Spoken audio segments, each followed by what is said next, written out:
నేను డిగ్రీ చదువుతూ ఉన్నప్పుడు కాలేజ్లో కొంతమంది వెంటపడుతూ ఉండేవాళ్ళు.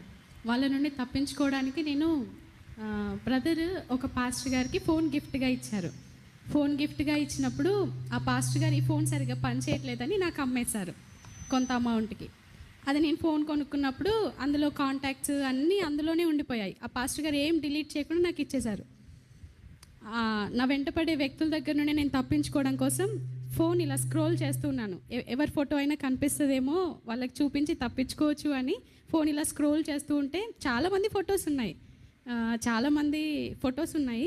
కానీ బ్రదర్ ఫోటో ఒకటి నాకు ఎందుకో ఓపెన్ చేయాలనిపించింది. ఐకాన్ ఓపెన్ చేసి ఇదిగో ఈ వ్యక్తితోని ఫలానా డేట్, ఫలానా టైము, ఈ నెల అని చెప్పేశాను. నాకు అసలు ఏమీ తెలీదు. అతను ఎవరో తెలీదు. అంతవరకు నేను ఎప్పుడూ చూడలేదు. నాకు పరిచయం కూడా లేదు. కానీ నేను చెప్పేశాను. దేవుడు ఆమెన్ అనేసాడేమో, నిజంగా అదే జరిగింది.